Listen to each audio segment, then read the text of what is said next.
బంగారం బ్యాంకులు ఇతర ప్రైవేటు సంస్థల్లో ఉన్న విడిపించి కొనబడును. కొమ్మూరి గోల్డ్ ఆంధ్ర మరియు తెలంగాణ. బ్రహ్మకుమారిస్ కి సంబంధించి కొన్ని వార్తలు బయటకు వస్తున్నాయి.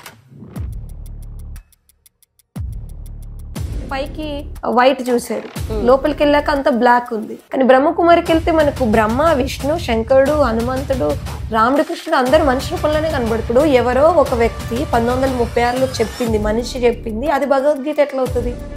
భగవద్గీత అంటే శ్రీకృష్ణుడు చెప్పింది కదా. హిందువులను, సనాతన ధర్మాన్ని కంప్లీట్ గా ఖతం చేయాలి, నాశనం చేయాలనే ప్రాపగండతో వెళ్తున్నారు. కానీ దాదా లేఖరాజ్ సింధ హైదరాబాద్ నుండి వచ్చాడు. అతను హిందూ కాదు. సో ఇప్పుడు 2036లోనంట వినాశనం జరిగిపోద్దంట, ఈ సృష్టి అంతా మునిగిపోద్ది. ఇప్పుడు పెద్ద పెద్ద అపార్ట్మెంట్లన్నీ కూలిపోతాయంట, అందరూ చనిపోతారు, వీళ్ళు మాత్రమే స్వర్గంలోకి వెళ్తారంట. అక్కడ ఉన్న అమ్మాయిలు అందరూ తనకి నూనె మర్దన మాలిష్ చేయడం, ఆ తర్వాత వాడికి స్నానాలు చేపించడం, మన ఏదైతే స్త్రీ పురుషుల కలయిక ఉందో, ఎవరిదైతే జననాంగాలు ఉన్నాయో వాటి కలయిక, అందులో ఆ రిలేషన్ లో వెళ్ళి కూడా దానిపైన దృష్టి ఉండకుండా బ్రుకుటి మధ్యలోనే దృష్టి ఉండాలి. ఇదే రాజయోగం అని వాడు ఒక చెత్త కొత్త ఫిలాసఫీ పెట్టి వీళ్ళని ట్రాప్ చేసి, యాక్చువల్లీ సెక్సువల్ గా పార్టిసిపేట్ చేసేటప్పుడు ఖచ్చితంగా ప్రెగ్నెన్సీ అవ్వడం అనేది ఏదో ఒక సిచ్యువేషన్ లో జరుగుతుంది. సో ఎట్లా బ్రహ్మకుమారిలు వాటిల్లో ఈ ప్రెగ్నెన్సీని ఆపుతున్నారు? మనుషుల్ని ఖతం చేస్తారు వీళ్ళు. ప్రెగ్నెన్సీని ఖతం చేయడం వీళ్ళకి ఒక మాట. పేద అమ్మాయిల్ని విదేశాలకు 5 కోట్లకు 6 కోట్లకు అమ్మిన విషయాలు ప్రూఫ్లు ఉన్నాయి. విగ్రహాల్ని పూజించొద్దు, గుడులకు వెళ్ళొద్దు, గుళ్ళో ప్రసాదాలు తీసుకోవద్దు. నమస్తే, వెల్కమ్ టు మనం టీవీ. నేను మీ ప్రియాంకారావు. చాలా మందికి ఒక ఆసక్తి అనమాట, ఏంటి అంటే బ్రహ్మకుమారిస్ యొక్క లైఫ్ స్టైల్ ఎలా ఉంటుంది, అక్కడ ఏమేమి జరుగుతాయి, లోపల ఎలా ఉంటుంది, వీళ్ళు ఎందుకు ఆ బ్రహ్మకుమారిస్లా అవ్వాలి అని చెప్పేసి అనుకుంటారు అనే చాలా మందికి ఆసక్తి ఉంటుంది. అలానే ద టైం ఏంటంటే బ్రహ్మకుమారిస్కి సంబంధించి కొన్ని వార్తలు బయటకు వస్తున్నాయి. అక్కడ సెక్సువల్గా వాళ్ళని ఎక్కువగా వాడుకుంటున్నారు. సో బ్రహ్మకుమారి జీవితం అనేది ఇదొక అబద్ధం, ఇది మంచిది కాదు అనే వాదనలు కూడా వినిపిస్తున్నాయి. మరి ఏది సరైంది, అసలు అక్కడ ఏం జరుగుతుంది అనే విషయాల్ని ఈరోజు మనకి తెలియజేయడానికి మనతో పాటు, అంటే ఒకప్పుడు బ్రహ్మకుమారిగా ఉన్న ఆవిడ ఈరోజు మళ్ళీ సాదాసీదా జీవితాన్ని గడపడానికి వచ్చేసారు. సో ఆవిడెవరో కాదు, మైథిలి గారు, వనితా మైథిలి గారు. వారిని అడిగి మరిన్ని విషయాలు తెలుసుకుందాం. నమస్కారం అండి. నమస్తే అండి. ఎలా ఉన్నారు? బాగున్నాను. యా, వనితా మైథిలి గారు, ఎందుకు మీరు సడన్ గా బ్రహ్మకుమారి లైఫ్ ని వదిలేసి వచ్చేసారు? యా, సో అయితే ఎందుకు అంటే, ఏదైతే ఆశించి, ఏదైతే మనం ఎక్స్పెక్ట్ చేసి పైన కనబడిందని చూసి నమ్మి వెళ్ళామో, లోపలికి వెళ్ళాక అదేది లేదు.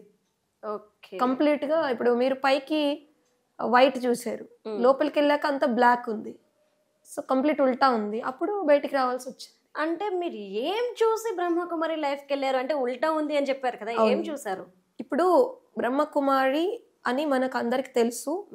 భారతదేశంలోను మిగిలిన చాలా దేశాల్లోనూ వీళ్ళు తెల్లబట్టల్లో ఓం శాంతి ప్రజాపిత ఈశ్వరీయ బ్రహ్మకుమారి విద్యాలయం అని, లేదా ప్రజాపిత బ్రహ్మకుమారి ఈశ్వరీయ విశ్వవిద్యాలయం అనే పేరుతో ఒక సంస్థ స్టార్ట్ అయింది. ఎవరు? దాదా లేఖరాజ్ బ్రహ్మ. అంటే వీరు బ్రహ్మ అని పిలుచుకుంటారు. అంటే ఇంకా ఇందులో చాలా కామెడీ విషయాలు ఉన్నాయి. మీరు టెంపుల్కి వెళ్తే దేవుళ్ళని దర్శనం చేసుకుంటారు, లేదా ఇంట్లో పూజ గదిలో చేసుకుంటారు కదా. కానీ బ్రహ్మకుమారికి వెళ్తే మనకు బ్రహ్మ, విష్ణు, శంకరుడు, హనుమంతుడు, రాముడు, కృష్ణుడు అందరూ మనిషి రూపంలోనే కనబడుతుంది. మీ జోన్ వేరు, మా జోన్ వేరు, అక్కడ ఉన్న వాళ్ళు ఇక్కడికి వచ్చి చెప్పొద్దు, ఇక్కడ ఉన్న వాళ్ళు అక్కడికి వచ్చి చెప్పొద్దు. ఇప్పుడు వీళ్ళది వ్యాపారాలు కానప్పుడు ఎక్కడ వాళ్ళు ఎక్కడికి వచ్చి చెప్తే ఏంటి స్పిరిచువల్ గురించి? తిను మా చెల్లి అండి. మా చెల్లి నాన్నగారు చనిపోయినప్పుడు, ఎవరైనా తల్లిదండ్రులు చనిపోయినప్పుడు వెళ్ళకూడదని ఆపితే వాళ్ళ ఆధ్యాత్మికతలో ఉన్నట్ట లేనట్ట? మీ అభిప్రాయం చెప్పండి. మిమ్మల్ని తల్లిదండ్రుల తర్వాతే ఎవరైనా కదా. ఇప్పుడు మనం హిందూ ధర్మంలో తీసుకున్న, మానవత్వ పరంగా తీసుకున్న, ఫస్ట్ మనకి కనబడే దేవుళ్ళు తల్లిదండ్రులు కదా. ఆ తల్లిదండ్రులు ఒక జన్మ తల్లిదండ్రులు అని చెప్తున్నారు. ఎవరు? ఇప్పుడు ఇందులో మా చెల్లి ఉంది కదా, 18 ఏళ్ళు దాటిన వ్యక్తి, తను మేజర్. తను ఉండగా ఇంకొక ఆవిడని, తెలుగు ఆవిడని పక్కన కూర్చోబెట్టారు నేను వెళ్ళినప్పుడు. దీని అవసరం ఏముంది అంటే, మేజర్ అయిన వ్యక్తి వాళ్ళ సొంత అక్కతో మాట్లాడుతున్నప్పుడు ఇంకొక వ్యక్తిని మధ్యలో ఎందుకు కూర్చోబెట్టాలి? అంటే వాళ్ళకి అంత ఇన్సెక్యూరిటీ ఎందుకు? అయితే వీళ్ళే బ్రహ్మకుమారిలు అంటే, బ్రహ్మకుమారిలో 5 గ్రూపులు ఉన్నాయి. ఇప్పుడు మీకు గచ్చిబౌలిలో ఉంది కదా మన తెలుగు ప్లేస్ లో, వీళ్ళు మౌంట్ అబు రిలేటెడ్ దాదా లేఖరాజు ఫాలోవర్స్ అన్నమాట. అందులో నుండి ఇంకొకటి వచ్చింది వీరేంద్రదేవ్ దీక్షిత్ బ్రహ్మకుమారిలో. సో మా చెల్లి వీరేంద్రదేవ్ దీక్షిత్ బ్రహ్మకుమారి గ్రూప్ లో ఉంది. మేము మా కుటుంబంలో కూడా నేను, మా చెల్లి, మా అన్నయ్య, మేము వీరేంద్రదేవ్ దీక్షిత్ బ్రహ్మకుమారి గ్రూప్ లోనే వెళ్ళాము. బట్ వెళ్ళిన తర్వాత మాకు తెలిసింది ఆ గ్రూపు వేరు, ఈ గ్రూపు వేరు. బట్ అందరి సిద్ధాంతం ఒకటే మళ్ళీ. అంటే వీళ్ళందరూ ఫాలో చేసేది దాదా లేఖరాజ్ చెప్పిన ఫిలాసఫీని. వాళ్ళు దాన్ని మురళి అని అంటారు. వాళ్ళే దాన్ని అంటే ఇప్పుడు వాళ్ళకు ఒక గైడెన్స్ అన్నమాట అది. దాన్ని వాళ్ళు భగవద్గీత అని అంటారు. ఇప్పుడు ఎవరో ఒక వ్యక్తి 1936లో చెప్పింది, మనిషి చెప్పింది, అది భగవద్గీత ఎట్లా అవుతుంది? భగవద్గీత అంటే శ్రీకృష్ణుడు చెప్పింది కదా. అవును. ఇప్పుడు ఇంకొకటి, ఆ దాదా లేఖరాజ్ చెప్పిన మురళి ఏదైతే ఉందో దాన్నే మౌంట్ అబూ బ్రహ్మకుమారులు ఎవరైతే మన గచ్చిబౌలిలు ఉన్నారో వాళ్ళు దాదా లేఖరాజ్ బ్రహ్మకుమారులు అదే ఫాలో చేస్తారు. అందులో నుండి విడిపోయిన సంస్థ వీరేంద్రదేవ్ దీక్షిత్ బ్రహ్మకుమారిలు అదే మురళిని ఫాలో చేస్తారు. అంటే అందులో ఉన్నదే పాటిస్తారు అనమాట. అన్ని కూడా విషయాలు, వాళ్ళ జీవన విధానము, వాళ్ళదంతా కూడా. అండ్ దాని నుండి విడిపోయింది దశరథ్ పటేల్ పరమశాంత్ అని గుజరాత్ లో ఉంది. అతను ఇదే పద్ధతి, ఆ దాదా లేఖరాజ్ మురళిని తీసుకొని చెప్తాడు. నెక్స్ట్ వచ్చేసి ఇంకొకటి, ఇందులో నుండి దాదా లేఖరాజు గ్రూప్ లో నుండి ఒక ఆవిడ దేవకి బెహన్ బబితా అని కూడా అంటారు ఆవిడ్ని. ఆవిడ మధ్యప్రదేశ్ లో ఓం మండలి అని స్టార్ట్ చేసింది. ఆవిడ లోపల ఇప్పుడు శివుడు వస్తున్నాడంట. ఓకే, సో నెక్స్ట్ ఇంకొకరు, ఈ వీరేంద్రదేవ్ దీక్షిత్ కి అడ్వకేట్ గా పనిచేసిన అతను అమోల్ కోక్నే. అతను నేను ఇప్పుడు అంటే భగవంతుడికి 8 అష్ట దిక్పాలకులు ఉంటారు కదా, అందులోనంటే ఇతను ఒకరంట. ఇతను ఇంకో అవతారం ఎత్తుకొని వచ్చి ఇలా ట్రాప్ చేస్తున్నాడు. ఇప్పుడు దాదా లేఖరాజ్ లోపల శివుడు వచ్చాడని వీళ్ళు చెప్తారు, మన గచ్చిబౌలి బ్రహ్మకుమారిలు, మౌంట్ అబు బ్రహ్మకుమారిలు. వీరేంద్రదేవ్ దీక్షిత్ లో శివుడు వచ్చాడని వీరేంద్రదేవ్ దీక్షిత్ ఫాలోవర్స్ చెప్తారు. నెక్స్ట్ ఈ దాదా లేఖరాజ్ బ్రహ్మ ఆది పురుషుడు, సృష్టికి ఆది పురుషుడు అతనేనంట అని వీళ్ళు చెప్తారు. సృష్టికి ఆది పురుషుడు వీరేంద్రదేవ్ దీక్షిత్ అని వాళ్ళు చెప్తారు. ఇప్పుడు ఆ బబిత అనే ఆవిడ లోపల కూడా మళ్ళీ శివుడు వస్తున్నాడు. అసలు ఇదంతా ఏంటిదంతా అంటే ఇప్పుడు ఈ 5 గ్రూపులు ఏం చేస్తున్నారు తెలుసా? హిందువులను, సనాతన ధర్మాన్ని కంప్లీట్ గా ఖతం చేయాలి, నాశనం చేయాలనే ప్రాపగండతో వెళ్తున్నారు. అంటే ఇక్కడ నాకు చిన్న డౌట్, ఇప్పుడు హిందువుల్ని, హిందూ వ్యవస్థని నాశనం చేయాలి అని చెప్పేసి వాళ్ళు ఆలోచిస్తున్నారు అన్నారు. అంటే వాళ్ళు ఏ మతానికి చెందిన వాళ్ళు? ఎవరైతే మీరు ఇంతకు ముందు 5 గ్రూప్స్ నేమ్స్ చెప్పారు, వాళ్ళంతా ఏ మతానికి చెందిన వాళ్ళు? ఎస్, అయితే వీళ్ళందరూ హిందూ మతానికి చెందిన వాళ్ళే, సనాతన ధర్మంలో వాళ్ళు. కానీ వీళ్ళందరూ దేన్ని ఫాలో చేస్తున్నారు? దాదా లేఖరాజ్ చెప్పిన ఫిలాసఫీ ఏదైతే మురళి అని వీళ్ళు అంటారు. ఇప్పుడు కృష్ణుడు మురళి వాయిస్తే గోవులు, మన అందరూ ఇది ఉంది కదా ఒకటి, అన్ని ఆ మురళి అనేది అది ఉత్త మురళి అంట, అది ఉత్త చెక్క మురళి అంట, అది ఫేక్ అంట. ఈ దాదా లేఖరాజ్ ఏదైతే చెప్పాడో ఫిలాసఫీ అది మురళి అంట. మురళిలో ఎన్ని రకాలు ఉన్నాయి అంటే వీళ్ళు అలాగా చెప్తున్నారు మన హిందువులకి. నెక్స్ట్ వచ్చేసి మీరు అన్నారు కదా వీళ్ళే ధర్మస్తులని, ఇందులో వెళ్తున్న వాళ్ళందరూ మ్యాక్సిమం కంప్లీట్ గా హిందువులే అండి. ఇంకొకటి, కానీ దాదా లేఖరాజ్ సింధ్ హైదరాబాద్ నుండి వచ్చాడు, అతను హిందూ కాదు. సింధ్ అంటే అతను సింధీ భాషలో అక్కడ ఉన్న ప్రాంతాల్లో ఉన్న వ్యక్తి. అతను నిజానికి ముస్లిం, బట్ హిందూ వేషంలో దీనంతా స్టార్ట్ చేశాడు అనమాట. అక్కడ కూడా ఏం జరిగిందంటే, నేను మీకు ప్రూఫ్లన్నీ సెండ్ చేస్తాను, మీరు దాన్ని మీ వీడియోలో స్క్రోల్ చేస్తూ ప్రజలకి నిజాలు తెలియజేయాలి. ఎందుకు అంటే మాలాగా ఇంకెవరు మోసపోవద్దు. అతను ఏం చేశాడు, అక్కడ ఓం మండలి అని స్టార్ట్ చేశాడు. ఓం అనే శబ్దం మనకి ఏ ధర్మంలో వినిపిస్తుందండి? హిందూ ధర్మంలో వినిపిస్తుంది. సో ఓం అనే పేరుతోనూ ఓం మండలి స్టార్ట్ చేసింది హిందువుల్ని అట్రాక్ట్ చేయడానికి. హిందువులు వస్తారు అంటే ఇది ఒక సత్సంగము.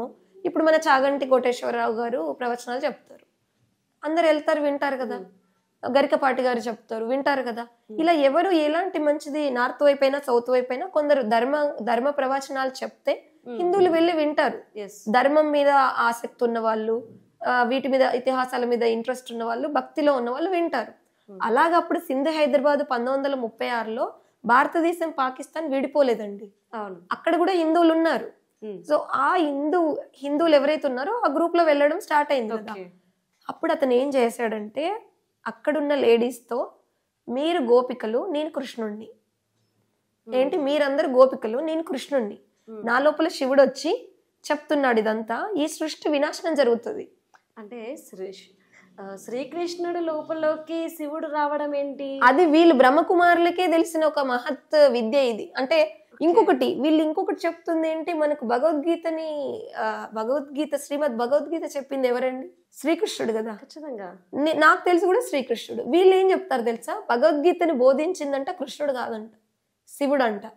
ఓకే, మరి ఏ హిందూ శాస్త్రాలలో ఉందో చెప్పాలి. అంటే భగవద్గీత రాసింది ఎవరు అని చెప్పేసడైతే శివుని పుత్రుడు వినాయకుల వారి పేరు చెప్తారు, అది ఓకే. అవును, అంటే శివుడు చెప్పడం అనేది నాకు కూడా వీళ్ళు దీనికి ఎట్లా అన్వయిస్తారు చెప్పనా? ఇప్పుడు దాదా లేఖరాజ్ అనే అతనంట కృష్ణుడు అంట. అంటే అతని క్యారెక్టర్ నే శాస్త్రాల్లో కృష్ణుడిగా చెప్పారంట.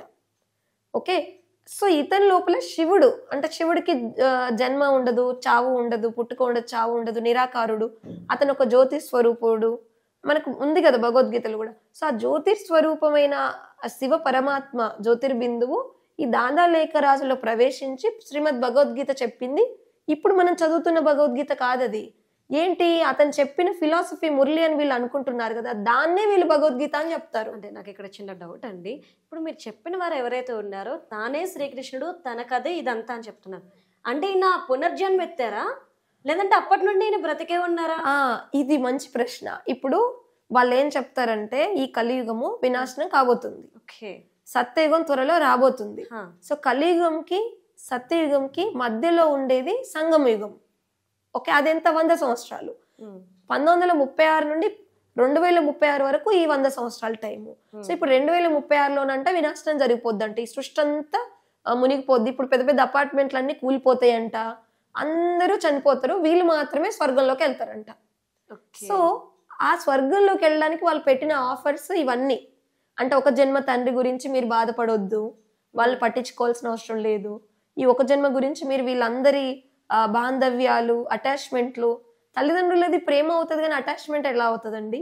అయితే ఇప్పుడు ఇదంతా చెప్పారు, అసలు ఈ స్టోరీ అంతా కూడా మీ ఫ్యామిలీలో ఎలా ఎంటర్ అయింది, ఎట్ ద టైం ఏంటంటే ఎట్లా ఎఫెక్ట్ అయ్యారు మీరు? ఎస్, ఇది ఎలా ఎంటర్ అయిందంటే ఇప్పుడు నేను వచ్చి బయటకు చెప్తున్నాను కదండి, ఇప్పుడు మీడియా ఛానల్స్ ఉన్నాయి, యూట్యూబ్ ఛానల్స్ ఉన్నాయి, నా ఛానల్, మా వారి ఛానల్, ఇలా రకరకాలుగా మొత్తం మీద మాలాగా వేరే వాళ్ళకి చెడు జరగకూడదు అన్న ఉద్దేశంతో నేను ఈ రాష్ట్రంలో చెప్తున్నాను, వేరే వాళ్ళు ఆడియో కాల్స్ లో, కొందరు వీడియో కాల్స్ లో వచ్చి చెప్తున్నారు, ఇతర రాష్ట్రాల్లో కూడా ఈ బాధ్యతలు చెప్తున్నారు. సో ఇప్పుడు విన్న వాళ్ళు చాలా మంది ఇందులో ట్రాప్ అవ్వరు, అవేర్నెస్ వచ్చింది కాబట్టి. ఒకప్పుడు ట్రాప్ అయిన వాళ్ళు ఇదంతా మోసము అని తెలుసుకొని బయట పడిన తర్వాత వాళ్ళ జీవితాలు వాళ్ళు చూసుకున్నారు. ఇది పోలీస్ స్టేషన్లలోనో కోర్టులలోనో కంప్లైంట్ చేసి న్యూస్ పేపర్స్ ద్వారా ఇచ్చి ఈ సంస్థల్ని వాళ్ళు మూయించేస్తే ఎవరెవరైతే బయటకు వచ్చి వాళ్ళ జీవితాలు నార్మల్ గా అయిపోయారో కొన్నేళ్ళుగా, 1936 నుండి ఇది నడుస్తుంది అంటే ఇప్పుడు ఆల్మోస్ట్ ఒక చాలా సంవత్సరాలు అయిపోయింది కదా. సో ఈ మోసపోయిన వాళ్ళందరి మాకెందుకులా అని వదిలేశారు. అది పాకుతూ పాకుతూ మా ఇంటి వరకు వచ్చింది. ఇలా బోలెడు మంది ఇంటి వరకు వచ్చేసి ఎన్నో కుటుంబాలు నాశనమైనాయి. సో మాది వచ్చేసి గోదావరికని దగ్గర అండి గ్రామము. గోదావరికనిలో మాకు దీనికి సంబంధించిన వాళ్ళు ఇది శివుడికి సంబంధించింది, ఇది ధ్యానానికి సంబంధించిందని వచ్చి చెప్తే మేము విన్నాం వెళ్ళి. సో వింటున్నప్పుడు మాకు అర్థం కాలేదు ఇది హిందుత్వాన్ని నాశనం చేసేదని మాకు అనిపించలేదు స్టార్టింగ్ లో. అంతా కూడా మన ధ్యానము లేదా శాంతి మార్గం టైపే ఉంది వీళ్ళ బిహేవియర్ అయినా నటనైనా. సో మేము వెళ్ళింది వీరేంద్రదేవ్ దీక్షిత్ గ్రూప్ లో. సో అంత ముందు వరకు నేను టీవీలో గానీ ఇంకెక్కడైనా చూసింది బికే శివానివి ఉన్నాయి కదా, అవి చూసి ఖచ్చితంగా ఇప్పుడు ఓం శాంతి బ్రహ్మకుమారిస్ అంటే బికే శివాని వీళ్ళందరూ అనుకుంటాం కదా. సో వీళ్ళు వేరు వేరు అని నాకు అప్పుడు తెలీదు. సో బికే శివాని ఓం శాంతి గురించి చెప్తూ ఉంటది, మంచి మంచి వాక్యాలు మోటివేషనల్ గా బాగుంటాయి, ఎంత శాంతిమూర్తిలో అనుకొని మేము వెళ్ళాము. బట్ వెళ్తూ వెళ్తూ ఇందులో డీప్ గా మేము హిప్నటైజ్ అవుతున్నామని మాకు తెలియలేదు. ఎందుకంటే వాళ్ళు చెప్తున్న కోర్సులో ప్రతి మాట వాడింది మన హిందూ సనాతన ధర్మంలో ఉన్న శాస్త్రాల పేర్లు, సత్యత్రేత ద్వాపర కలియుగాలని, నెక్స్ట్ ఆ కల్పవృక్షం కోర్స్ అయినా మిగిలిన అన్ని లక్ష్మీనారాయణల గురించి ఇవన్నీ కూడా. అండ్ కలియుగం పోతుంది, సత్యయుగం వస్తుంది. ఆ టైంలో ఏదో ఒక టైంలో అంటే మా చుట్టాలు ఎవరైనా చనిపోయి ఉన్నారో, లేదంటే మా ఫ్రెండ్ ఎవరైనా హాస్పిటల్లో ఉన్నారో, ఏదో లేదా ఫ్రెండ్స్తో ఏదైనా గొడవ అయిందో, ఇంట్లో ఏదో డిస్టర్బెన్స్ ఉందో తెలీదు. ఆ టైంలో మేమందరం అంటే ఒక డిస్టర్బ్ స్టేజ్ లో ఉన్నప్పుడు ఇది మాకు పరిచయం అయింది. డిస్టర్బ్ స్టేజ్లో ఉన్నప్పుడు ఇది పరిచయం అయితే ఒక శాంతి మార్గం అని మనం సహజంగానే కొంత దానికి ఇది చేస్తాము. సో మెడిటేషన్ అనుకొని వాళ్ళు ఇందులో హిప్నటైజ్ చేస్తున్నారు, ఒక వశీకరణ టైపు దీన్ని చేస్తున్నారు అనేది మాకు తెలియలేదు. వాళ్ళు పెట్టే ఫుడ్లోను వాళ్ళు ఇచ్చే దాంట్లోనూ కూడా ఇలాంటివేవో ఇస్తున్నారని మాకు తెలియలే అప్పుడు. బట్ నేను అందులో డీప్గా వెళ్తూ ఫుల్ టైం వాలంటీర్ అనండి లేదా సేవాదారి అనండి, అక్కడ దాన్ని సరెండర్ సమర్పితం అని వాడతారండి పేరుని. సో అలా వెళ్తూ ఉన్నప్పుడు అన్ని ఒక్కొక్కటి నాకు అర్థమవుతూ వచ్చాయి. సో అప్పుడు నేను బయటపడ్డాను. సో వీరేంద్ర దేవ్ దీక్షిత్ అనే వ్యక్తి ఎవరైతే ఉన్నారో అతను కంప్లీట్గా ఈ బ్రహ్మకుమారి సంస్థలో ఫస్ట్ వెళ్ళాడు. వెళ్ళి వీళ్ళందరినీ చూశాడు. ఏమని అంటే వీళ్ళందరూ చక్కగా భగవంతుడి పేరుతో ఆధ్యాత్మికత పేరుతో మంచి సెంటర్స్ పెట్టేసుకొని అందరికి మెడిటేషన్ క్లాసులని వినాశనం జరగబోతుందని చెప్పి మీరు భగవంతుడి సేవలో ఇంకా డబ్బులు ఇవన్నీ డొనేట్ చేస్తూ ఉండాలి, దీంతో మనం ప్రచారం చేస్తూ ఎక్కువ మందికి దీన్ని స్ప్రెడ్ చేయాలి అని ఆల్రెడీ వీళ్ళు దుకాణాలు నడిపించి వ్యాపారాలు చాలా బాగా దోచుకుంటున్నది ఇతను చూశాడు. సో నేనెందుకు వాళ్ళ దాంట్లో నడవడం, నేను కూడా కొత్తగా స్టార్ట్ చేసుకుంటే బెటర్ కదా నాది నేను అని అతను ఇంకో కొత్త దుకాణం స్టార్ట్ చేశాడు. యూపీ కంపిల్ ఫరూకాబాద్ జిల్లా కంపిల్ గ్రామంలో, అతనిది ఢిల్లీలో రోహిణి రిటాలాలో ముఖ్య స్థానంగా ఉంది. ఈ దాదా లేఖరాజ్ వాళ్ళది ఏమైంది 1936లో అక్కడ గొడవలు అతను స్టార్ట్ చేసాక కొన్నేళ్లకి ఎవరైతే ఇది చాలా చెడుగా ఉంది అని వ్యతిరేకించిన వాళ్ళు ఉన్నారు కదా, వాళ్ళు అక్కడ నుండి తన్మేశారు వీళ్ళని. అక్కడున్న కోర్టు ఇవన్నీ కూడా బ్యాన్ చేసినాయి అప్పుడు. ఓకే, అంటే మీరు గనక ఒకవేళ ఏదైతే సంస్థలో ఉన్నారో దానికి మీరు అగేన్స్ట్ గా ఫైట్ చేస్తే అక్కడ నుండి మిమ్మల్ని బయటకు పంపిస్తారు. అయితే ఈ దాదా లేఖరాజ్ అక్కడ నుండి పంపించేశారు కదా. దాదా లేఖరాజ్ ని సింధు హైదరాబాద్ లో ఉన్న ప్రజలు తిరస్కరించారు. అక్కడ ఉన్న సమాజం వెలివేసింది. కోర్టులో కూడా వీళ్ళకి అంటే వీళ్ళు ఫెయిల్ అయిపోయారు. సో ఆ ప్రూఫ్లు నేను మీకు పంపిస్తాను. ఆ తర్వాత వీళ్ళు ఏం చేశారు, భారత్ పాకిస్తాన్ విడిపోయింది కదండి, అప్పుడు వీళ్ళు ఏం చేశారు, మౌంట్ అబుకి వచ్చారు రాజస్థాన్ లో. అప్పుడు అదంతా అడవి ప్రాంతము, ఇప్పుడంటే కొంచెం సిటీ లాగా అయింది. సో అక్కడికి వచ్చేసి ఇంకా అక్కడి నుండి మన దాదా లేఖరాజ్ ఏం చేశాడంటే, నేను మగవాడిని ముందుంటే ప్రాబ్లం అవుతుంది గుర్తుపట్టేస్తున్నారని లేడీస్ ని ముందు పెట్టారు. ఓకే, సో లేడీస్ ముందు పెడితే ఓంరాధమమ్మ అని ఒక ఆవిడ ఉంది. అందులో ఆవిడకి ఈయన ఎవరైతే దాదా లేఖరాజ్ అనే వ్యక్తి ఉన్నాడో అతనికి 25 ఏళ్ళ తేడా ఉంది, వయసు తేడా ఆల్మోస్ట్. సో ఇంత వయసు తేడా ఉన్న అమ్మాయిని అండ్ అందులో ఉన్న చాలా మంది లేడీస్ ని అమ్మాయిల్ని అందరితోనూ అతను శారీరక సంబంధం పెట్టుకునేవాడు. అసలు నాకు అర్థం కానిది ఏంటంటే, ఎందుకు ఈ ఆడవాళ్ళందరూ కూడా ఈ శారీరక సంబంధానికి సపోర్ట్ చేస్తున్నారు? ఎందుకంటే బ్రహ్మకుమారి అంటే బంధాలని, బంధుత్వాలని, అలానే శారీరక సుఖాలని, అందాన్ని కూడా వదిలేసుకుంటారు కదా. అవును. మరి ఇలాంటి వాళ్ళు ఎందుకు పైకి అలంకరణ ఏమీ ఉండదు, అంతా అన్ని వదిలేశారని మనకు అనిపిస్తుంది. కానీ లోపల జరుగుతుందంతా వేరు. అది నిజం. నేను నా కళ్ళతో చూశాను. అంటే వీరేంద్ర దేవ్ దీక్షిత్ గ్రూప్ లో నా కళ్ళతో చూశాను. దాదా లేఖరాజ్ గ్రూప్ వాళ్ళు నన్ను ఏం ప్రశ్నిస్తున్నారంటే, మీరు వెళ్ళింది శంకర్ పార్టీ అంటే వీళ్ళు మళ్ళీ బ్రహ్మ విష్ణు శంకర్ అని వీళ్ళే డివైజేషన్ చేసుకున్నారు. రైట్, అంటే మీరేం చూసారు? సో నేను చూసింది ఏంటంటే, వీరేంద్ర దేవ్ దీక్షిత్ గ్రూప్ లో యాజ్ ఇట్ ఈజ్ గా ఏదైతే అక్కడ ఉన్న అమ్మాయిలు అందరూ తనకి నూనె మర్దన మాలిష్ చేయడం, ఓకే, ముసలివాడికి వీరేంద్ర దేవ్ దీక్షిత్కి, ఆ తర్వాత వాడికి స్నానాలు చేపించడం, నైట్ అయిందంటే ఒక్కొక్కరు అతని రూమ్ లోకి వెళ్ళి అతనితో శారీరక సంబంధంలో వెళ్ళి రావడం. వాడు దాన్ని ఎట్లా మ్యానిపులేట్ చేశాడు అంటే, వీరేంద్ర దేవ్ దీక్షిత్ అనేవాడు, ఇది ధ్యాన ప్రక్రియలో ఒక రాజయోగ ప్రక్రియ. ఓకే, అంటే మీరు నెక్స్ట్ జన్మల్లో రాజులకే రాజులు, మహారాజులు కావాలంటే మీరు ఇప్పుడు రాజయోగం నేర్చుకుంటేనే నెక్స్ట్ జన్మలో రాజయోగం అవుతారు అని ఈ రకంగా వాళ్ళని హిప్నటైజ్ చేశాడు. నెక్స్ట్ వచ్చేసి మీరు చూసుకుంటే కూడా కొన్ని సినిమాల్లో కొన్ని నరబలు ఇచ్చి ఒక అమ్మాయిని ఇలా బలి ఇస్తే నీకు పెద్ద పదవి దొరుకుద్ది ఉంది కదా. రంగం సినిమాలో ఒక రాజకీయ నాయకుడు అలా చేసిందని చూపిస్తే జర్నలిస్ట్ బయట పెడతాడు. యాజ్ ఇట్ ఈజ్ ఇక్కడ నరబలు లేకపోవచ్చు, బట్ ఉద్దేశం ఒకటే ఉంది. అంటే ఈ రకంగా మనం ఫిజికల్ రిలేషన్ లో వెళ్ళి ఈ రకమైన మెడిటేషన్ లో మీరు, అంటే నాకు రాజయోగం తెలుసు, ఎవరికి వీరేంద్ర దేవ్ దీక్షిత్, నాకు రాజయోగం తెలుసు, మీకు నేర్పాలంటే మీరు ప్రతి పనిలోనూ, అంటే తింటున్నప్పుడు, నడుస్తున్నప్పుడు, మీరు నిద్రపోయినా ఏది చేసినా కూడా మీరు బ్రుకుటి మధ్యలో మీ ఆత్మని నక్షత్రాన్ని గుర్తు చేసుకోవాలి. ఎట్ ద సేమ్ టైం అది ఎప్పుడు గుర్తు చేసుకోవాలి, మన ఏదైతే స్త్రీ పురుషుల కలయిక ఉందో, ఎవరిదైతే జననాంగాలు ఉన్నాయో వాటి కలయిక, అందులో ఆ రిలేషన్లో వెళ్ళి కూడా దానిపైన దృష్టి ఉండకుండా బ్రుకుటి మధ్యలోనే దృష్టి ఉండాలి. ఇదే రాజయోగం అని వాడు ఒక చెత్త కొత్త ఫిలాసఫీ పెట్టి వీళ్ళని ట్రాప్ చేశాడు. సో వీళ్ళేంటి, రాజయోగ మెడిటేషన్ ఇది ఒక ప్రక్రియ, బాబా మనకు నేర్పిస్తున్నారు, ఇదేం శారీరక సుఖం కాదు అని వీళ్ళు ఆల్రెడీ ఇప్పుడు ఆ మెడిటేషన్ ప్రక్రియ వాటి దగ్గర డైరెక్ట్ ఈ సంస్థలో వెళ్ళగానే వెళ్ళరు, తీసుకెళ్ళరు. వీళ్ళు కంప్లీట్ ట్రాన్స్లోకి కంప్లీట్ ట్రాప్ అయ్యాకనే తీసుకెళ్తారు. అంటే ఇప్పుడు కంప్లీట్ ట్రాప్ అని చెప్పేసి అంటున్నారు, మిమ్మల్ని కూడా ఈ విధంగానే ఫోర్స్ చేశారా? ఈ విధంగా 1 ఇయర్ నేను అందులోకి వెళ్ళాక 1 ఇయర్ టైం గడిచింది.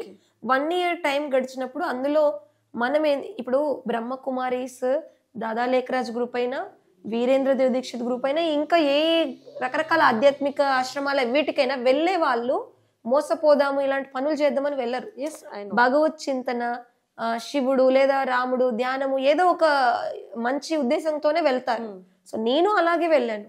బట్ అందులో వెళ్ళాక చాలా మంది ఇప్పుడు వంట చేసే వాళ్ళ సేవ వేరు ఉంటుంది, నెక్స్ట్ ఊడ్చే వాళ్ళది వేరు, వచ్చిన వాళ్ళకి వడ్డించడము, అక్కడ ఉన్న అంత రకరకాల సర్వీ. ఇప్పుడు తిరుమల తిరుపతికి వెళ్తే ఒక్కొక్కరు ఒక్కొక్క సేవ చేస్తారు కదా, అలాగే భావించి అక్కడ కూడా సేవలో ఒక 1 ఇయర్ నేను ఫుల్ బిజీ అయిపోయాను. 1 ఇయర్ ఈవిడ ఫుల్ గా ఇంత మనసవాచ కర్మన అన్ని సర్వీస్ లో ఉంది కాబట్టి, ఇంకొకటి అక్కడ అందరు అమ్మాయిలు అన్ని వదిలేసి వచ్చి ఉంటారు కాబట్టి ఆ వరల్డ్లోకి వెళ్ళాక, ఆ ప్రపంచంలోకి వెళ్ళాక, అంటే మేము తీసుకుంది మంచి నిర్ణయమే, భగవంతుడి మార్గంలోకి వచ్చాము, ఇక్కడ ఎంతమంది ఉన్నారు అక్కేలు, లేడీస్, యంగ్ వాళ్ళు అండ్ సీనియర్ అయిన ముసలి వాళ్ళు కూడా ఈ సన్యాస మార్గంలో శివుడి ధ్యానంలో ఉన్నారు అని ఒక మంచి పాజిటివ్ వైబే కనబడుతుంది మనకి.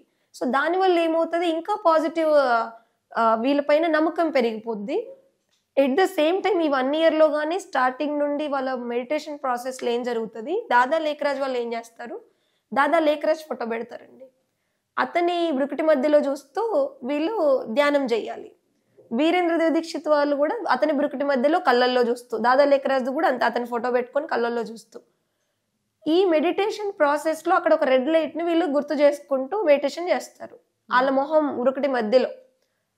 ఈ ప్రాసెస్లో ఏం జరుగుతుంది, మన సబ్ కాన్షియస్ మైండ్ మన అండర్లో కాకుండా వాళ్ళ అండర్లో వెళ్తుంది. వాళ్ళ మెడిటేషన్ చేస్తున్నప్పుడు వీళ్ళది బ్యాక్ సైడ్ ఉంటది కదా వాయిస్, వాళ్ళ ఏదైతే ఫిలాసఫీ ఉందో దాన్ని వినిపించడము, నెక్స్ట్ అదంతా చక్కగా మనకి, అంటే మనం అది భగవంతుడి మార్గం అనుకొని వింటున్నాం కాబట్టి మన లోపలికి కూడా మనం దాన్ని విశ్వసిస్తాం ఆటోమేటిక్గా.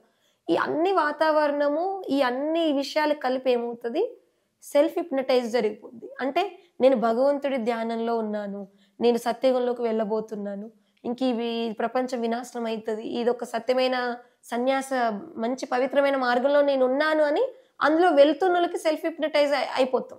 నా పైన కూడా అదే జరిగింది. బట్ 1 ఇయర్లో ఏం జరిగింది అంటే, 1 ఇయర్లో నాకు తెలిసింది ఏంటంటే, వీరేంద్ర దేవ్ దీక్షిత్ దగ్గరికి నన్ను కూడా పంపారు వీళ్ళు. ఓకే, నన్ను కూడా ఏమని చెప్పి పంపారు, బాబా పిలుస్తున్నారని చెప్పి పంపారు.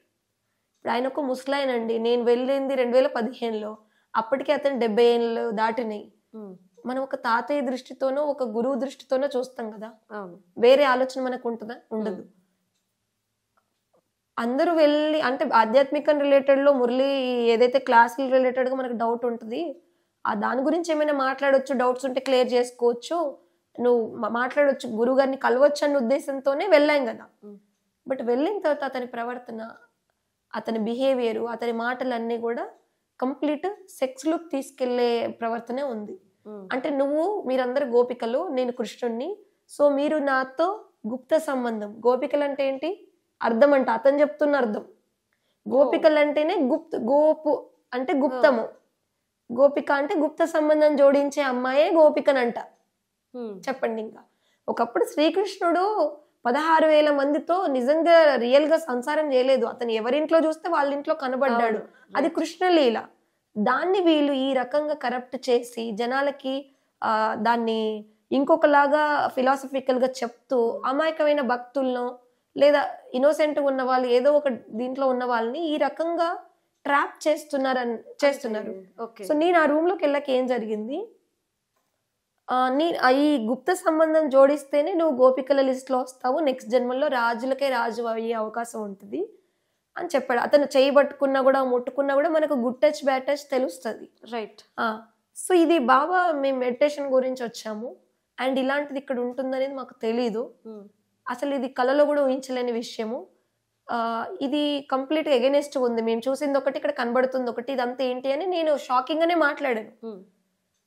ఇదే రాజయోగం. మరి ఊరికే రాజులు అవుతారా? నెక్స్ట్ జన్మల్లో మీరు ఊరికే మహారాణులుగా అవుతారా? నేను శివుడు, నేను నా లోపల శివుడు వచ్చి మీకు నేర్పిస్తేనే కదా జరిగేది. ఇది ఈ మాటలు.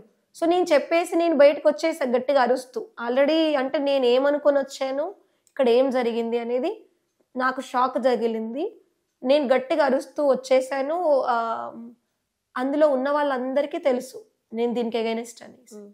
సో ఆ తర్వాత ఇందులో నేను వ్యతిరేకమవుతున్నానని తెలిస్తే వీళ్ళు డ్రగ్స్ అవి ఇవి రకరకాల ఇంజెక్షన్స్ ఇచ్చి మనల్ని మెంటల్ గా ఒక బ్రతుకున్న శవాన్ని చేసేస్తారు. అలా చాలా మందిని చేశారు. నేను అక్కడ ఉండి చూశాను. తెలుగు వాళ్ళలోనే చాలా మంది అలా పడున్నారు అక్కడ. అంటే వాళ్ళు ఉంటారు, తింటారు, జస్ట్ ఇంకా ఏ పనులకు ఉండరు, జస్ట్ అలా పడుంటారు అంతే. అంటే వీళ్ళకి ఒంటరి మహిళలు లేదంటే అనాథలు, డిప్రెషన్ లో ఉన్న వాళ్ళ మహిళలు మాత్రమే వీళ్ళ టార్గెటా? వీళ్ళలో ముఖ్యంగా ఏంటంటే అందరినీ టార్గెట్ చేస్తారు. ఎవరెవరు బాధలో ఉన్నారో లేదా భగవత్ చింతనలో ఉన్నారో, ఏదో ఇది శాంతి మార్గం అనుకొని కొంత స్పిరిచువల్ గురించి ఎంక్వైరీ చేస్తూ కొందరు క్యూరియాసిటీ ఉంటది కదా, ఇలా రకరకాల అందరికి వీళ్ళు శివరాత్రి వచ్చినప్పుడు శివుడి గుళ్ళకి వెళ్తారండి. ఖచ్చితంగా వెళ్ళి వీళ్ళు ప్రదర్శని అని పెడతారు. దాదా లేఖరాజ్ గ్రూప్ వాళ్ళు, వీరేంద్ర దీక్షిత్ గ్రూప్, ఇది రెండు పెడతారు. అక్కడే వీళ్ళకి వీళ్ళ ముడి సరుకులు దొరుకుతారు. ఎవరు మన శివ భక్తులైనా కృష్ణ భక్తులైనా హిందువులు దొరుకుతారు. సో వాళ్ళకి ఇది శివుడి ధ్యానం అని చెప్పేసి అందరినీ టార్గెట్ చేస్తారు ఇందులో. బట్ ముఖ్యమైన టార్గెట్ పెళ్లి కాని అమ్మాయిలు, అందులోనూ 18 ఏళ్ళు జస్ట్ క్రాస్ అయిన అమ్మాయిలు. ఇంకా తక్కువ వయసు ఉంటే వాళ్ళకి చిన్నప్పటి నుండే చెప్తూ 18 ఏళ్ళు దాటగానే ట్రాప్ చేసేస్తారు, అంటే తీసుకెళ్లిపోతారు. రీసెంట్ గా ఇక్కడ మన తెలుగు అమ్మాయి ఒక అమ్మాయి ట్రాప్ అయింది. అంటే వాళ్ళ పేర్లు ఇవి చెప్తే మళ్ళీ వాళ్ళ కోర్టులో కేసులు నడుస్తున్నాయి కాబట్టి వాళ్ళ అమ్మాయి ఆ తల్లితో మాట్లాడనని వార్నింగ్ ఇచ్చింది. నువ్వు మీడియాకి ఎక్కితే నా కూతురు ఇందులో వెళ్ళిపోయింది. ఆ అమ్మాయి కూడా వీరేంద్ర దీక్షిత్ అడ్వకేట్ అమోల్ గ్రూప్ లో వెళ్ళిపోయింది. సో నా పేరు చెప్పినా, ఈ విషయం ఎవరికైనా మీడియా ద్వారా చెప్పినా నీ మొహం జీవితంలో చూడను అని ఆ కూతురు తల్లిని బెదిరిస్తుంది. ఓకే, అయితే మీరు ఇంతకు ముందు నాతో ఒక మాట అన్నారు, హిందూ వ్యవస్థని హిందూ సంస్థని నాశనం చేయడం కోసమే వీళ్ళకి, అంటే ఈ హిందూ వ్యవస్థ అనేది ఇంకా పెరగకుండా ఉండడం కోసమే ఇలా బ్రహ్మకుమారిల ముసుగు అని చెప్పేసి అంటున్నారు. అందులో ఉన్న వాళ్ళు హెడ్స్ ఎవరైతే ఉన్నారో ముస్లిం అన్నారు. కానీ ఇది కేవలం హిందూ వ్యవస్థ మీద ఒక కుట్రగా మనం భావిస్తున్నారు. మీరు ఇలానే ఎందుకు అనుకోవాలి? మనకి సెక్స్ రాకెట్ అనేది కూడా చాలా ఎక్కువైపోయింది. ఇక్కడ సెక్స్ రాకెట్ వాళ్ళకి కూడా కావాల్సింది ఆడవాళ్ళు, కుల మతాలతో వాళ్ళకి సంబంధం లేదు కదా. సో సెక్స్ రాకెట్ కూడా ఇదొక వే కింద వీళ్ళు ఎంచుకొని బ్రహ్మకుమారులుగా మారుస్తున్నారని కూడా అనుకోవచ్చు కదా. అనుకోవచ్చు. అయితే ఇక్కడ విషయం మనం గమనించాల్సింది ఏంటంటే, ఎవరైతే బ్రహ్మకుమారీస్ లో వెళ్తున్నారు, ఎవరైతే బ్రహ్మకుమారీస్ లో బయట నుండి క్లాసెస్ వెళ్ళొస్తున్నారో వాళ్ళకి ఈ విషయాలు తెలియదు. వాళ్ళు జస్ట్ గుడికి ఎలా మధ్యలో వెళ్ళొస్తామో అలా వెళ్ళొస్తారు. ఇందులో ఎన్ని కేటగిరీలు ఉన్నాయో చెప్తాను. ఇలా వెళ్ళొచ్చే వాళ్ళు ఒక కేటగిరీ ఉన్నారా, కొందరు బ్రహ్మకుమారి సెంటర్కి వెళ్ళరు కానీ వాళ్ళ ఊరికే వింటారు, ఇళ్లలో ఉండి విని ఫాలో చేసుకుంటారు. ఇది ఒక మంచి ధ్యానం అని అనుకుంటారు, లేదా మంచి మార్గం అనుకుంటారు. వాళ్ళు ఇంకా అవుట్ సైడ్గా ఉంటారు. కొందరు ఏం చేస్తారు, వాళ్ళ ఇంటిని చూసుకుంటూ వాళ్ళ కుటుంబ బాధ్యతలు చూసుకుంటూ ఇందులో వాలంటీర్గా వెళ్ళి సర్వీస్ చేసి వస్తూ ఉంటారు. అంటే వారంలో ఒక రోజు లేదా వారంలో 2 రోజులు అలా వెళ్ళి వస్తూ ఉంటారు. వాళ్ళు ఒక కేటగిరీ కదా, వాళ్ళకు కూడా ఈ విషయాలు తెలియదు. నెక్స్ట్ కొందరు కంప్లీట్గా అందులోనే 1 నెల కోసం, 2 నెలల కోసం, 3 నెలల కోసం వెళ్ళి సర్వీస్ చేసి మళ్ళీ వచ్చి మిగిలిన పనులు చూసుకుంటారు. అట్లా ఇయర్లో కొన్ని మంత్స్ సర్వీస్ కోసం వెళ్తూ ఉంటారు, మనం తిరుపతికి సేవకి వెళ్ళినట్టుగా. వాళ్లకు ఈ విషయాలు తెలియదు. ఎవరికి ఇందులో సరెండర్ అయిన వాళ్ళు ఉంటారు. అది దాదా లేఖరాజ్ గ్రూప్ అయినా, వీరేంద్ర దీక్షిత్ గ్రూప్ అయినా, ఇంకా దీని నుండి వచ్చిన ఏ గ్రూపులైనా ఇందులో సమర్పితమైన కన్యలు ఉంటారు. అంటే వాళ్ళు కంప్లీట్ ఒక క్రిస్టియానిటీలో నన్స్ ఎలాగ ఉంటారు అలాగా. సో వాళ్ళకి కూడా ఈ విషయాలు చాలా తక్కువ మంది తెలుసు, ఎక్కువ మందికి తెలియదు. ఎందుకు అంటే దీన్ని ఎవరైతే స్థాపించారో వాళ్ళ ఎజెండా హిందూ ధర్మాన్ని నాశనం చేయడం. అతనికి తెలుసు, దాదా లేఖరాజు తెలుసు, వీళ్ళందరికి తెలియదు కదా. ఎందుకు తెలియదు అంటే వీళ్ళందరూ శివుడి ధ్యానం అనుకుని వెళ్తున్నారు. వెళ్తూ ఇందులో ఏం జరుగుతుందో ఒకసారి చూడండి.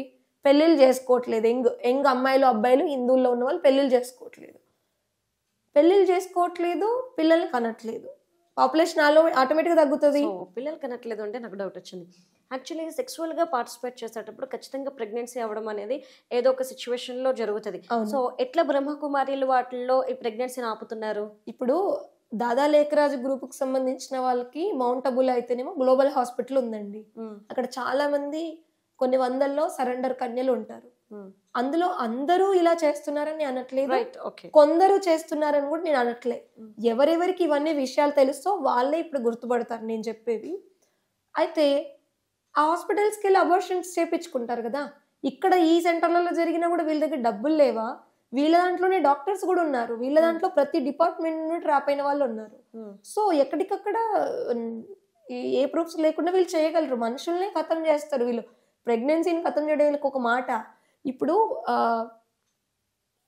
అమ్మాయిలు హిందువుల్లో ఉన్న యంగ్ అమ్మాయిలు పెళ్లిళ్ళు చేసుకోలేదు అనుకోండి, ఆటోమేటిక్గా హిందూ పాపులేషన్ తగ్గుద్ది కదా. పెళ్లి చేసుకున్న భార్య భర్తలు కూడా సంసారం చేయొద్దు, అంటే వాళ్ళ మధ్యలో భార్య భర్తల శారీరక సంబంధం ఉండకూడదు. అప్పుడేం జరుగుద్ది, వాళ్ళు విడిపోతారు. చాలా మందికి విడాకులైన వాళ్ళు ఉన్నారు.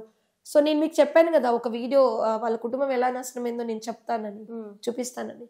అలాగా దాదా లేఖరాజు గ్రూప్ వాళ్ళు, వీరేంద్ర దేవ్ దీక్షిత్ గ్రూప్ వాళ్ళు, వీళ్ళు అదంతా ప్రాపగండా ఒకటేనండి. సో మా నాన్నగారు చనిపోయినప్పుడు మా చెల్లి దాదా లేఖరాజు గ్రూప్ లో లేదు, వీరేంద్ర దేవ్ దీక్షిత్ బ్రహ్మకుమారి గ్రూప్ లో ఉంది, ఢిల్లీలో, రోహిణిలో. సో నేను అప్పుడు వాళ్ళ గురించే చెప్తాను కదా ఆ వీడియోస్ లో, నా ఛానల్లో అయినా ఎక్కడైనా. అంటే నేను అప్పుడు నా ఛానల్లో, మా వారి ఛానల్లో చెప్పినప్పుడు. సో అందులో ఉన్న వీడియో క్లిప్స్ కొన్ని చిన్నవి కట్ చేసి శంకర్ పార్టీ వీరేంద్ర దేవ్ దీక్షిత్ ఏదైతుందో ఆ గ్రూప్ గురించి నేను చెప్తున్నాను, దాదా లేఖరాజ్ గ్రూప్ గురించి చెప్పట్లేదని చెప్పి ఆ క్లిప్స్ కట్ చేసుకొని వాళ్ళు అన్ని గ్రూపుల్లో ఫార్వర్డ్ చేసుకొని అందులో ఉన్న ఫాలోవర్స్ని తప్పిపోకుండా, వాళ్ళు అన్ఫాలో చేయకుండా వాళ్ళని అలాగే ట్రాప్లో పెట్టుకునే ప్లాన్ చేసుకుంటున్నారు. నెక్స్ట్ తెలుగులో ఉన్న బ్రహ్మకుమారిలు అండ్ నార్త్ హిందీలో ఉన్న అన్ని రకాల బ్రహ్మకుమారి గ్రూప్స్ వాళ్ళు ఏం చేస్తున్నారంటే వీళ్ళు సపరేట్గా గ్రూప్స్ తయారు చేసుకొని మా వీడియోస్ కింద, అంటే ఇప్పుడు మనం చేసే వీడియో అయినా ఇంతకుముందు నేను చేసిన వీడియోలు ఎవరైనా అండ్ ఆల్ ఓవర్ ఇండియాలో ఎక్కడైనా బ్రహ్మకుమారికి వ్యతిరేకంగా ఉన్న అన్ని వీడియోల కింద వీళ్ళు రిపోర్ట్ కొట్టడమే వీళ్ళ పని అనమాట. Okay, right. ఇంతకు ముందు మీరు ఒక మాట అన్నారు, మనుషుల్నే మాయం చేస్తున్నారు గర్భంతో ఉన్న వాళ్ళకి లెక్క. మనుషుల్ని మాయం చేయడం అంటే ఏ విధంగా హత్యలకు గురవుతున్నారు? ఇప్పుడు ఇందులో ఉన్న సీనియర్ అక్కయ్యల అన్నయ్యలకి సంబంధం సారకంగా ఉంటుంది. అందరు అనట్లేదు, రైట్. ఎక్కువ అంటే కొందరు సత్యంగా పవిత్రంగానే భగవంతుడి ధ్యానం కోసం వెళ్ళిన వాళ్ళు ఉన్నారు, రైట్. కొందరు అలాగనుకొని వెళ్ళి వ్యవస్థ ఇలాగే ఉంది, ఇంకేంటి మనం ఇలాగే కంటిన్యూ అవుదాము, ఇంకా బయటికి వెళ్ళలేము, వయసు అయిపోయింది, ఇంక ఇక్కడ బ్రతకాలంటే ఈ పొజిషన్స్ పెద్ద పెద్ద హోదాలు ఉన్నాయి కదా వాళ్ళకి. సో వీళ్ళ విషయం తెలిసిన వాళ్ళు జూనియర్స్ ఎవరైనా ఉంటారు కదా, వాళ్ళు వీళ్ళకి వ్యతిరేకమైనప్పుడు వీళ్ళు నాలాగా బయటకు వచ్చేసి చెప్తే వీళ్ళ సంస్థలు మూతబడిపోతాయి. అందుకని వాళ్ళు అలాంటి వాళ్ళని చంపించిన సందర్భాలు కూడా ఉన్నాయి. వీళ్ళు టార్చర్ చేసి చంపేసి వాళ్ళకు వాళ్ళు ఉరి తీసుకొని సూసైడ్ లెటర్ పెట్టినట్టుగా కూడా అట్లా కూడా చేసిన వాళ్ళు ఉన్నారు. నెక్స్ట్ వచ్చేసి ఇక్కడ గచ్చిబౌలిలో ల్యాండ్ ఏదైతే ఉందో దాదా లేఖరాజ్ బ్రహ్మకుమారికి సంబంధించింది, అందులో చంద్రబాబు నాయుడు గారు ఇచ్చింది కొంతవరకే. ఆ టైంలో కబ్జా చేసుకున్న ల్యాండ్ ఎక్కువ ఉంది వీళ్ళది. సో నెక్స్ట్ ఏంటి అంటే నెక్స్ట్ మౌంట్ అబులో దాదా లేఖరాజ్ గ్రూప్ ఎవరైతే ఉన్నారో బ్రహ్మకుమారీస్ లో, వాళ్ళు అక్కడున్న ఫారెస్ట్ సంబంధించిన చాలా ల్యాండ్ని కబ్జా చేసుకొని బిల్డింగ్స్ కట్టుకున్నారు. అక్కడ ఉన్న గవర్నమెంట్ అనండి, పోలీస్ వ్యవస్థ అనండి, దాన్ని కంప్లీట్గా అది రాంగ్ అని, అంటే అందులో నుండి బయటకు వచ్చిన ఆవిడే నీలిమ శర్మ, బాంబే, ఆవిడ కేసేసి కంప్లీట్గా ఫైట్ చేస్తుంది. అప్పుడు వీళ్ళందరూ కొన్ని వందల మంది దానికి అడ్డొచ్చారు అనమాట. ఇంకా ఫైర్ అండ్ షూట్ ఆర్డర్ ఇచ్చేసారు. అప్పుడు వీళ్ళందరూ తప్పుకుంటే దాన్ని కంప్లీట్ గా సీల్ చేసారు. వీళ్ళు మరి సత్యయుగం గురించి చెప్పడం, ఏమంటారు ఓం శాంతి అంటూ ధ్యానం గురించి చెప్తూ మరి ఈ ల్యాండ్ భూ కబ్జాలు చేయడం ఎందుకు? మనకి ఏమీ అవసరం లేదు, ఈ సృష్టి వినాశనం అయిపోతుంది, అన్ని వదిలేయాలి, అసలు అలంకరణ చేసుకోవద్దు, రంగుల బట్టలు కట్టుకోవద్దు, వేటి పట్ల అటాచ్మెంట్ ఉండొద్దని చెప్పే వీళ్ళు ఆ భూములను ఎందుకు కబ్జా చేస్తున్నారు? అమ్మాయిలను ఎందుకు? చాలా చాలా పేదరికం నుండి వెళ్ళిన అమ్మాయిలు ఉంటారు కదా, వాళ్ళని ఇప్పుడు ఎక్కడో ఒడిస్సాలో పేదరికంలో ఉన్న అమ్మాయిలు ఈ బ్రహ్మకుమారిలో జాయిన్ అయ్యారు. మౌంట్ అబు తీసుకెళ్తారు వీళ్ళని. అలా పేద తల్లిదండ్రులు అంత దూరం ఎక్కడ వెళ్తారు? మా పిల్లలు ఉన్నారా లేదా ఎక్కడ అడుగుతారు? తెలియదు కదా. అలాంటి పేద అమ్మాయిల్ని విదేశాలకు 5 కోట్లకు 6 కోట్లకు అమ్మిన విషయాలు ప్రూఫ్లు ఉన్నాయి. ఓకే, ఇది జరుగుతుంది. అంటే కేవలం బ్రహ్మకుమారిలుగా మార్చి సెక్సువల్ గా వాళ్ళు వాడుకోవడమే కాదు, వీళ్ళు చంపడం, సెక్సువల్ గా వీళ్ళ సంస్థల్లో వాడుతున్నారు, కానీ విదేశాలకు కూడా అమ్ముతున్నారు. ఇది ప్రూఫ్లు ఉన్నాయి. అలాగా వెళ్ళిన సందర్భాలు ప్రూఫ్లు కూడా ఉన్నాయి. నేను మీకు మాట్లాడిస్తాను. ఇంకొకటి దీనికి ముందు చెప్పడానికి ముందు, ఇప్పుడు చాలా ఒక 2-3 డేస్ క్రితము అన్ని రకాల మన తెలుగు న్యూస్ ఛానల్స్ లో ఏదైతే బ్రహ్మకుమారి మీద జరుగుతున్న అసత్య ప్రచారాలని నమ్మకండి అంటూ వేపించారు వీళ్ళు పేడ్ డబ్బులు ఇచ్చి. నేను న్యూస్ ఛానల్స్ నేమ్ అనట్లా, ఎవరైనా ఏదైనా మా పట్ల ఒక ప్రకటన ఇవ్వాలి అంటే న్యూస్ ఛానల్స్ ఇస్తాయండి, దాంట్లో తప్పులేదు. బట్ వీళ్ళు అసత్య ప్రచారాలని నమ్మకండి అని అంటున్నారు కదండి. నేను చెప్తున్న ఆరోపణలు విషయాలు ఇవి అసత్యమని వాళ్ళు రుజువు చేసి, నాతో రుజువు చేసి కదా అసత్య ప్రచారాలు అని చెప్పాలి. వాళ్ళకు వాళ్ళు వేసేసుకుంటే అయిపోయిందా చెప్పండి? కాదు కదా. వీళ్ళు ఎన్ని ఇల్లు కబ్జా చేస్తున్నారు, ఇప్పుడు నాకు తెలిసిన వాళ్ళలోనే కొన్నేళ్లుగా భార్య భర్తల్లో భార్య ఈ సంస్థకు వెళ్తున్న వాళ్ళు ఉన్నారండి. భర్తతో శారీరక సంబంధం పెట్టుకోకుండా ఇంకా వాళ్ళ మధ్యలో భార్య భర్తల బాండింగే ఉండదు. అంటే వీళ్ళు భార్య భర్తలను కలుపుతున్నారా విడదీస్తున్నారా చెప్పండి? భార్య భర్తల శారీరక సంబంధం పవిత్రమైందా అపవిత్రమైందా? మీ ఒపీనియన్ ఏంటి? ఖచ్చితంగా పవిత్రమైనది. మన అమ్మా నాన్నలు అందరూ పవిత్రమైన సంబంధం వాళ్ళు ఉంటేనే కదా మన అందరం ఈ భూమి మీదకి వచ్చాము. అలాంటి పవిత్రమైన దాంపత్య సంబంధాన్ని అపవిత్రమని చెప్తూ భార్యని భర్త నుండి, భర్తని భార్య నుండి విడదీస్తూ, ఒక జన్మ తల్లిదండ్రులు మీకు నెక్స్ట్ జన్మలో రాజులు కావాలంటే ఇవన్నీ బంధాలు కట్ చేసుకోవాలని తల్లిదండ్రుల నుండి పిల్లల్ని వేరు చేస్తూ, ఇది ఆధ్యాత్మికత అని ఎవడైనా అంటామండి? ఎవరైనా అంటారా? ఎంతమంది రాజుల్ని యువరాణుల్ని చేస్తారో నాకు అర్థం కావట్లేదు. రైట్, నాకు ఆ ప్రూఫ్స్ చూపిస్తారా? చూపిస్తాను, నేను మీకు ఆ ప్రూఫ్స్ అన్ని చూపిస్తాను. ఇప్పుడు ముత్యాలమ్మ గుడి మనకు తెలిసిందే, అక్కడ ఇన్సిడెంట్. అవును, అక్కడ గుడిని ఎవరో ముస్లిం అతను వచ్చి అమ్మవారి విగ్రహాన్ని ధ్వంసం చేశారు. రైట్, సరే, ఇది హిందూ ధర్మానికి సంబంధించిన ఒక భావోద్వేగానికి, సెంటిమెంట్కి, మన ధర్మానికి సంబంధించిన చాలా మనసుకి అంటే భావోద్వేగాలను దెబ్బతీసే విషయం కదండి. రైట్. మరి బ్రహ్మకుమారీలు, బ్రహ్మ అనే పేరు ఎందులో ఉంది? హిందుత్వంలో ఉంది. అవును. వాళ్ళు ఏం చెప్తారు? మేము ఆది సనాతన దేవీ దేవత ధర్మం అంటాం, మనమైన సనాతన ధర్మం అంటాం. వీళ్ళు ఆది సనాతన దేవీ దేవత ధర్మం అంటే ఇంకా చాలా పెద్దగా, మనకంటే ఇంకా డీప్ అన్నమాట. మరి అక్కడ మన సనాతన దేవీ దేవత ధర్మంలో ఉన్న దేవి గుడి, దేవి విగ్రహాన్ని విధ్వంసం చేస్తుంటే వీళ్ళు ఒక్క బ్రహ్మకుమారి అక్కడ కనబడలేదేంటండి? ఇది ఆలోచించాల్సిన విషయమా కాదా మన హిందువులందరూ? ఇప్పుడు సనాతన ధర్మాన్ని మేము రక్షిస్తున్నాము, అందరినీ మేము ధ్యానం ద్వారా మంచి మార్గంలో తీసుకొస్తున్నాం అనే వాళ్ళు అక్కడికి వచ్చి ఇది తప్పండి, ఇది కరెక్ట్ కాదండి, ఇది ఇలా జరగొద్దండి వాళ్ళు అని ఒక్క బ్రహ్మకుమారి కనబడ్డారా? కనబడరు. ఎందుకు కనబడరు అంటే మన గుళ్ళు అసలు వాళ్ళు మూర్తి పూజనే చేయొద్దని చెప్తారు బ్రహ్మకుమారిలు. విగ్రహాలని పూజించొద్దు, గుడులకు వెళ్ళొద్దు, గుళ్ళో ప్రసాదాలు తీసుకోవద్దు, అమ్మవారి శ్రావణ శుక్రవారాల వ్రతాలు చేసినా, వినాయకుడి వ్రతం చేసుకున్నా, మన ఏ పండుగలు వచ్చినా కూడా అయ్యప్ప ప్రసాదమైనా, తిరుపతి లడ్డు ప్రసాదమైనా, కాశీ నుండి వచ్చిన ఎక్కడి ప్రసాదం ఇచ్చినా కూడా వాళ్ళు తినరు. ఇది ఇప్పుడు ఇంట్లో వాళ్ళంటే కొందరి ఇళ్లలో నాన్ వెజ్ తింటారు, కొందరి ఇళ్లలో స్నానం చేసి వండరు, ఉల్లిగడ్డ ఎల్లిగడ్డ వాడతారు. సరే, వాళ్ళు ఒక సాత్వికమైనదే తింటారని అనుకుందామండి. తిరుపతి లడ్డు సాత్వికమైంది కాదా? అక్కడ బ్రాహ్మణుల చేత శుద్ధమైన స్నానాలు చేపించాక తయారు చేపిస్తారు. గుళ్ళో ఎక్కడైనా అర్చకులు ప్రసాదం అది ఏ దేవుడికైనా పెట్టేటప్పుడు వాళ్ళు స్నానాలు చేసి మడి కట్టుకొని వండిందే ప్రసాదంగా పెడతారు, అమ్మవారికైనా ఏ గుళ్ళో ఏ దేవుడికైనా. ఆ ప్రసాదాలు అపవిత్రమైనవా? వీళ్ళు ఎందుకు ముట్టరు? అది అపవిత్రమైందని అంటారు వీళ్ళు. ఇది ఎలాగ వీళ్ళు దేవీ దేవత ధర్మము, ఎలాగ వీళ్ళు ఆధ్యాత్మికము? నాకు అసలు ఇది అర్థం కావట్లేదు. ఇంకొకటి వచ్చేసి సో నేను దాదా లేఖరాజ్ గ్రూపు బ్రహ్మకుమారులు మన గచ్చిబౌలి వాళ్ళు మౌంట్ అబు కనెక్టెడ్ వాళ్ళని వ్యతిరేకించట్లేదని అనుకోవద్దు. అసలు వీరేంద్ర దేవ దీక్షిత్ గ్రూప్ వాళ్ళు వచ్చిందే దాదా లేఖరాజ్ గ్రూప్ నుండి.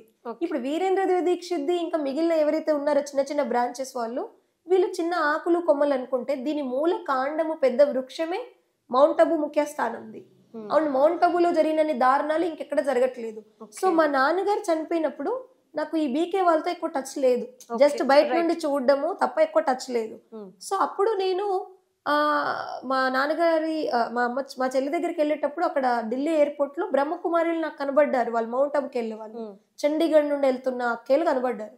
నేను వెళ్ళి చెప్పాను, ఇలా ఇలా వీరేంద్రదేవ్ దీక్షిత్ గ్రూప్ లో మేము వెళ్ళాము, మరి మీరు కూడా బ్రహ్మకుమారిలే కదా, అలా ఇక్కడ మా చెల్లిని పంపించట్లేదు, మీ దాంట్లో కూడా అలా చేస్తారా అంటే వాళ్ళు అన్నారు, మేము అలా చెయ్యము, చనిపోయిన దగ్గరికి వెళ్ళి మేము ధ్యానం చేసి వాళ్ళకి శాంతి కలగాలని చేసి వస్తాము అని అన్నారు. వాళ్ళు అలా చేస్తున్నారు నాతో మాట్లాడిన వాళ్ళు.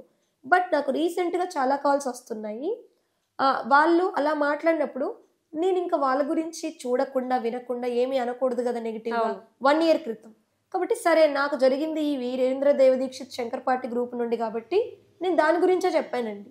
అండ్ ఆ తర్వాత ఏం జరిగింది, నేను వీడియోస్ అన్ని మా నాన్న ఇన్సిడెంట్, చెల్లి ఇన్సిడెంట్, ప్రతిది బ్రహ్మకుమారిలది ఇది పెట్టినప్పుడు ఈ దాదా లేఖరాజ్ మౌంట్ అబు గ్రూప్ నుండి బయటపడ్డ బాధితులు కూడా నాకు కనెక్ట్ అయ్యారు. అది తెలుగు రాష్ట్రంలోనూ మిగిలిన అన్ని రాష్ట్రాల నుండి కనెక్ట్ అయ్యారు. కనెక్ట్ అయ్యి వాళ్ళది ఇంకా అరాచకాలు, ఇక్కడ వీరేంద్రదేవ్ దీక్షిత్ దానికంటే పెద్ద అరాచకాలు ఉంది. ఇక్కడైనా వీడు ఒక్కడు వాడుకుంటున్నాడు అమ్మాయిని. అక్కడైతే ఎవరైతే సీనియర్స్ ఉన్నారో, అంటే దాదా లేఖరాజ్ బ్రతుకున్నప్పుడు అతనితో ఉన్న సమకాలీకులు ఎవరైతే ఉన్నారో ఒక్కొక్కరు ఇప్పుడు బాడీ వదిలేస్తున్నారు. వాళ్ళందరూ కూడా వస్తున్న కొత్త కొత్త కన్యల్ని వీళ్ళని శారీరకంగా వాడుకుంటున్నారు అనేది అందులో నుండి బయటకు వచ్చిన బాధితులే స్వయంగా చెప్తున్నారు. నేను ఆ వీడియోస్ అన్ని మీకు, వాళ్ళు చెప్పిన వీడియోస్ మీకు పంపిస్తాను. సో నేను దాదా లేఖరాజ్ గ్రూప్ అయినా, అది వీరేంద్రదేవ్ దీక్షిత్ అయినా, ఎవరైనా వీళ్ళందరూ ఒకటే అండి, బ్రహ్మకుమారిలు. వీళ్ళు దాదా లేఖరాజ్ వాళ్ళు బ్రహ్మకుమారిలు అంటారు, వీరేంద్రదేవ్ దీక్షిత్ వాళ్ళు ప్రజాపిత బ్రహ్మకుమారులు అంట. వీళ్ళు ఫాలో చేసేది ఒకటే సిద్ధాంతాన్ని, వీళ్ళ నియమాలు ఒకటే, వీళ్ళదంతా కంప్లీట్ హిందూ ఎగైనెస్ట్ పద్ధతి అండి. సో ఈ సంస్థలు ఉండకూడదు, వీటిని బ్యాన్ చేయాలి. జస్ట్ ఏదో మీరు అసత్య ప్రచారాలు అంటే కుదరదు. సో నేను వీళ్ళందరినీ రిక్వెస్ట్ చేస్తున్నాను, నేను వీళ్ళని చాలా గౌరవిస్తా. ఇది స్టార్ట్ చేసిన వ్యక్తిలో మూలంలో తప్పు ఉంది, కానీ ఇందులో వెళ్తున్న వ్యక్తుల్లో అందరు తప్పు లేరు, చాలా వరకు ఉండొచ్చు, మంచి వాళ్ళు కూడా ఉన్నారు కదా. అందులో ఉన్న దాదా లేఖరాజ్ బ్రహ్మకుమారిలో ఒకసారి ఆలోచించండి, వీరేంద్రదేవ్ దీక్షిత్ బ్రహ్మకుమారులు కూడా ఒకసారి ఆలోచించండి. నేను సనాతన ధర్మం నుండి నాలాగా ఎగ్జాంపుల్ రాధా మనోహర్ దాస్ గారు, ఇంకెవరున్నారు, మన సత్యవాణి అమ్మ ఉన్నారు, భారతీయ సత్యవాణి అమ్మ, ఇంకా కొందరు ఇలాంటి చాగంటి కోటేశ్వరరావు గారు, గరికపాటి లాంటి ధర్మ ప్రవచనాలు చెప్పే హిందూ ధర్మానికి మార్గనిర్దేశకులుగా కొందరు ఉన్నారు. మేము మీ సంస్థకు వస్తాం, మీ ద్వారా నేను వీళ్ళకి ఒక మెసేజ్ చెప్తున్నాను, ఒక ప్రపోజల్ అని కూడా అనుకోండి. పోనీ అంటే నేను అసత్య ప్రచారాలు చేస్తున్నా అని వీళ్ళు పాపం బాగా ఫీల్ అయిపోతున్నారు కదా. సరే నేను అసత్య ప్రచారాలు చేస్తున్నానని మీరు రుజువు చేయండి, అప్పుడు నేనే మీ బ్రహ్మకుమార్లో తిరిగి జాయిన్ అవుతా. ఇక్కడ మనకైతే ఇక్కడ ఉంది గచ్చిబౌలిలో మెయిన్ దాదా లేఖరాజ్ బ్రహ్మకుమారులు, ఇంకా ప్రకాశ్ నగర్ లో ఉంది వీరేంద్రదేవ్ దీక్షిత్. అయితే ఆ దరిద్రం నాకు తెలిసిందే, నేను అందులో నుండే బయటకు వచ్చాను. సో గచ్చిబౌలి బ్రహ్మకుమారి వాళ్ళు నాకు ఎన్ని కాల్స్ వస్తున్నాయి. నేను బ్రహ్మకుమారి పీడితులు కాల్స్ చేయండి అని నా కాంటాక్ట్ పెట్టాను ఆ ఛానల్లో, ఫార్మర్ మైథిలి ఛానల్లో. బాధితులు కాల్ చేస్తున్నారు, మీరు ఇలా మా సంస్థని చెడు పేరు చేస్తే బాగుండదు చెప్తున్నా అని వార్నింగ్ కాల్స్ కూడా వస్తున్నాయి. సో నేను మీకు చెప్తున్నా, ఇదంతా గొడవ ఎందుకు, అసలు మీరు నాకు శత్రువులు కాదు, నేను మీకు శత్రువులని కాదు. మేమందరం హిందూ ధర్మంలో ఉన్న కొందరు పెద్దవాళ్ళని తీసుకొని వస్తాను నేను. మీరు మీ యొక్క సిద్ధాంతం ఏంటి, అసలు ఆ కోర్స్ ఏంటి చెప్పండి. Okay right. అసలు ఇది సనాతన ధర్మానికి పాజిటివ్గా ఉందా నెగిటివ్గా ఉందా, మా హిందూ ధర్మంలో ఉన్న పెద్ద పెద్ద వాళ్ళే చెప్తారు కదా. రైట్, అవునా కాదా? ఇప్పుడు నేను అందులో నుండి బయటపడ్డాను కాబట్టి ఆ సంస్థ ఎందులో నుండి వచ్చింది, వీళ్ళ నుండి వచ్చింది, దాదా లేఖరాజ్ నుండి.